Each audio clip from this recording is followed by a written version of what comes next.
Let's take a look at the Sony 70 to 200mm f2.8 G Lens, which is the lens that I have with me here. This is the version 2 lens, and it supersedes the older version, the version 1. Is it a good option for wildlife photography? Under what circumstances would you use this lens? And how's the performance and the features of this lens? Let's talk about it.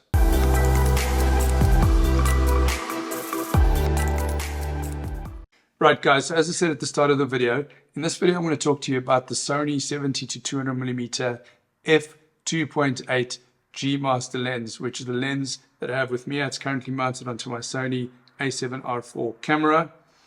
And we're going to look at it specifically in relation to wildlife photography, wildlife and birding photography. Now, perhaps you're someone who's just getting started with wildlife photography for the first time, or maybe you're a seasoned photographer who's been using some of the bigger lenses, the prime lenses or the 200 to 600mm lens, whatever it might be, whether you're just starting out and just looking for your first lens for a Sony E-mount camera, or whether you're a seasoned pro, this video is definitely going to be for you. Now you might be saying to yourself, Ruan, why are you reviewing this lens 2.5 years after it's already been released? And it's a valid question. And the answer is because I really wanted to test out this lens for myself in different scenarios, under different conditions out in the field before I did a video on the lens. Now, as I said, this lens has been out for some time, and it's actually the replacement, the second generation replacement for the version 1 of this lens. But quite honestly, it outperforms its older brother in almost every field. Now, what makes this lens particularly appealing is the versatility of having this 200 to 70mm focal range. Not only can you use this lens for wildlife photography, and we're going to talk about that, but you can also use it for things like portrait photography, sports photography, and even landscape photography. You could also put a 1.4 times or 2 times teleconverter onto the lens, and then you end up getting 400mm worth of focal range, which is great for wildlife photography. Now guys, the first thing I'll say about the lens is that size does matter. And what I really like about this lens is that it is relatively small and compact and lightweight. In comparison to its older brother, the older brother weighed around 1.4 kilograms. This guy weighs in at just over a kilogram at 1045 grams. So it's significantly lighter, probably 30 to 40% lighter than the previous version of the camera of this lens. And you can really appreciate that when you're holding the lens. It feels light, it feels compact. And what I really like about it is that it's very well balanced. I'm just going to take the lens hood and turn it around so you guys can see it does obviously look bigger when you put the lens hood onto the lens. But because of the way that the lens has been designed, the weight distribution is really nicely done, in that the weight distribution, the heavier part of the lens is close to the camera body, and it's not, the weight is not on the side of the camera of the lens over here. That means the lens doesn't want to tilt over or fall over. So it feels nice and light and compact. So when you're hand holding the lens and shooting, it's very easy to manage the lens and hold the lens. But also when you place the lens on a gimbal, if you're shooting video, it means you don't have to rebalance the lens. And the other plus point about this lens is that when you zoom out from 200 to 70, so you can see there, it's a very quick turn of the lens from 70 to 200. It's a quarter turn. But when you change that zoom, the lens is not going to get longer. The lens is not going to barrel out. And that's great because it means you don't have to rebalance the lens if you're using it on a gimbal, and your weight distribution always remains in a consistent position, which is right over here close to the camera. And the other thing is that the weather sealing in terms of rain and dust is going to be better with this lens, because it is internally zooming and it's not barreling out. So that's great. Now let's talk a bit about functionality. So the lens has a number of different functions and keys on the lens itself. First of all, if I talk about the lens hood, as I said, you can just disconnect it. It's got a nice little button there, which you just click in, and then you can take it off and turn it around for storage in your camera bag, and it's nice and small and compact. And this clicking function is something that this 200 to 600mm lens doesn't have, so I really like that. And then the other thing that it's got is this little door on the front, which is really nice because if you've got an ND variable filter, if you're shooting outside, you're shooting video outside in bright light, and you want to keep the aperture nice and wide, you put an ND filter onto your lens, then you can easily adjust that variable ND filter through the little door without having to remove the lens cover. So that's great as well. Then on the lens itself, it's got some function buttons over here which you can set up to your desire. Obviously, this is the zoom ring over here. And the other thing that's nice is that the lens has the aperture ring on the camera over here from 2.8 to 22, so you can adjust the aperture manually on the lens, which is really nice if you're someone who likes to adjust things in a tactile way.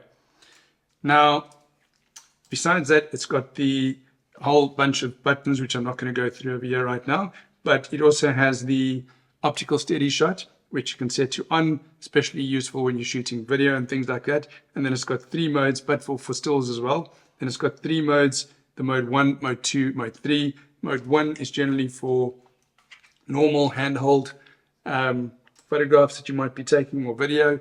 Mode 2 is for panning shots left to right. So if you're panning from left to right and shooting birds in flights and things like that.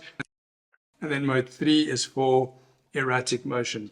Generally, I don't really use mode 3 too much. I generally like to keep the lens onto mode 1 and 2. Just going to put that down there for a minute. Now, the 70 to 200 focal range is fantastic because it's very versatile, as I said earlier, especially for wildlife photography.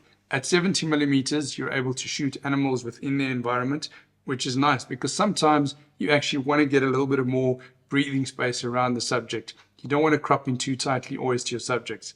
Sometimes it's nice to see the environment and the context around the animal or bird that you're shooting. Secondly, at 70 millimeters, you're also able to zoom out in case the animal is much closer to the camera. It quite often happens that when you're on a safari, for example, that those animals are quite close up to the vehicle. And if you're stuck with a 200 to 600 or a big prime lens, you can't capture that animal because it's going to just fill up the frame and you'll have to end up shooting body parts. Whereas with this lens, you can zoom out to 70 millimeters and you can capture that animal. Meanwhile, at 200 millimeters, you can obviously zoom in to capture animals, close-ups of animals that are pretty close to the camera, or even animals that are further away. And of course, if you put a 1.4 times or 2 times teleconverter onto the lens, you get 300 or even 400 millimeters of reach.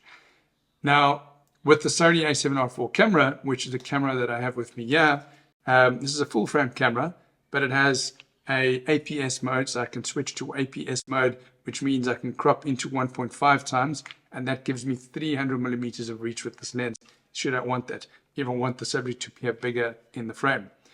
Now, a pro tip, you can get the nice, cheap, and affordable little Sony ZEV10 camera, which is the camera that I'm using to shoot this video with right now. And that also has an APS mode, crop mode.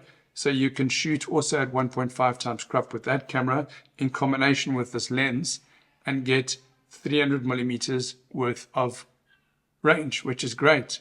Now, when it comes to low light conditions, this lens shines brightly. And that is because of the wide aperture of 2.8. As we know, the best time to capture animals is in the early morning or the late afternoons. And having the ability to have a wide aperture, 2.8, allow a lot of light into the lens, means that you can capture those animals at the time when they're moving around, in the mornings or in the afternoons. Now let's talk about bokeh.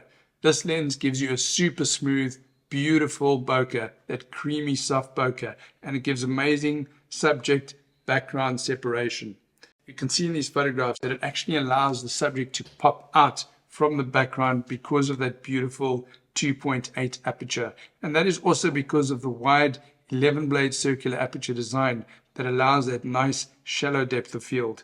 So this really allows your subject to pop out and have that excellent subject background separation. Now, as we know, 2 very important things are autofocus speed and autofocus sharpness. And in both of those areas, this lens excels. The lens is actually 4 times faster than its predecessor, and that is due to the 4 high-speed HD linear thrust motors.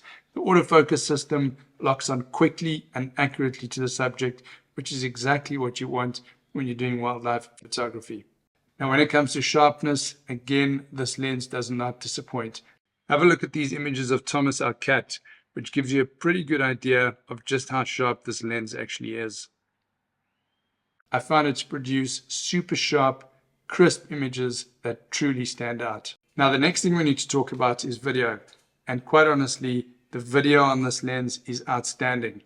Because of the inbuilt optical steady shot stabilization, you can actually handle the lens without placing it on a tripod. And I found that I've been able to get some really good, stable footage without even putting it through a post-production video stabilization. But of course you can do that if you want to get your images nice and stabilized. But in general, the video is outstanding on this lens. Have a look at these video clips of the Patagonian Mara that I was able to shoot in the late afternoon in the Kudra Desert. These funny looking guys are related to the capybara, and they look almost like a cross between a rabbit and an antelope.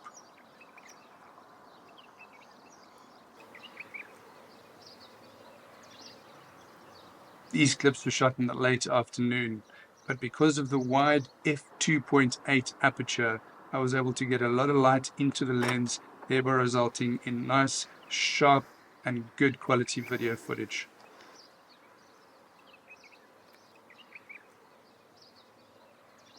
Now lastly guys, I don't want to sugarcoat it, this is a fairly pricey lens, especially when you compare it to the f4 version of this lens. But we shouldn't forget that this is a G Master lens, which is one of Sony's professional lineup lenses. So it's a top quality lens, and it is a 2.8 lens. So there are going to be some compromises when you compare the f4 to the 2.8.